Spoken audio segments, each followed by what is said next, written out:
Барлықтарыңызға сәлем. Бүгін сіздермен бірге ерекше сорпа дайындайтын боламыз. Ол үшін бізге көкөністер қажет болады. Пиязды, барлық көкөністерді дәл видеодағыдай турап алыңыздар, немесе өздеріңіз күнделікті сорпаға қалай турайсыздар, солай турасаңыздар болады.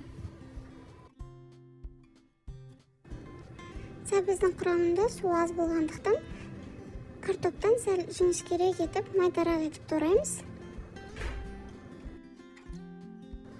Картоптың құрамында суы көп болғандықтан тез піседі, сондықтан сәбізден сәл үлкендеу турасаңыздар болады. Барлығын тура болған соң, қазанымызды қыздырып, үстіне өсімдік майын құямыз.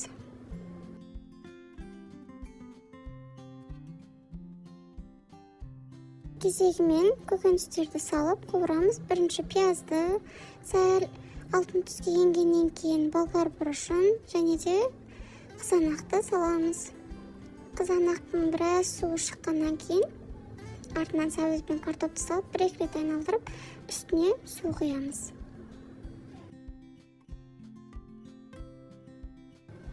Сорпа қайнап шыққаннан кейін дәміне қарай тұз қосып, отын пәс қылып қоямыз.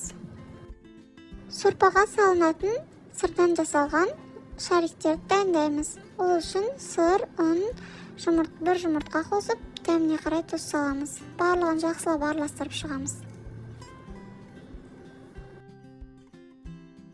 Барлығының басын біріктіргеннен кейін, осылай кішкене көлемде алып, домалақша шар етіп жасаймыз.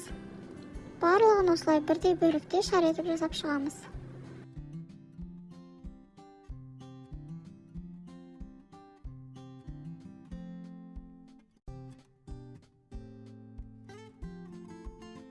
Міне барлығын шар етіп жасап алдық. Енді қайнаған сорпамызға үстіне салып шығамыз. Шамамен 10 минуттай пісіріп аламыз. Енді фрикаделькиді істеуге көшеміз. Ол үшін фарш пен бір жұмыртқа және де тұзды араластырамыз. Қасына пияз қоссаңыздар да болады, бірақ мен пияз қосқанды онша ұнатпаймын, сол үшін осылай жасадым. Біріктірілуі қиын болғандықтан пияз қосқанды ұнатпаймын. Фаршты да осылай домалақ құрттар іздетіп жасап шығамыз. Барлығын жасап алғаннан кейін қайнап тұрған сорпамызға 10 минут алдын салынған сырдан жасалған шариктен кейін фрикаделькиді салып пісіріп аламыз.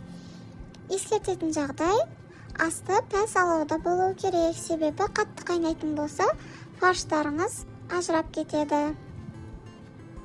Піскеннен кейін осылай тамақты салып аламыз ыдысқа.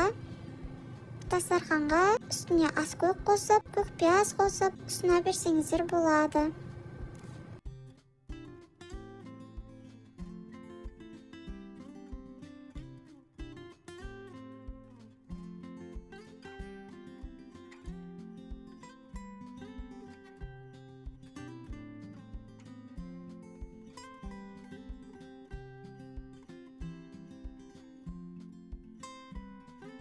Дәмі де, көрінісі де өте әдемі тамақ. Сіздерге жасап көруге кеңес беремін.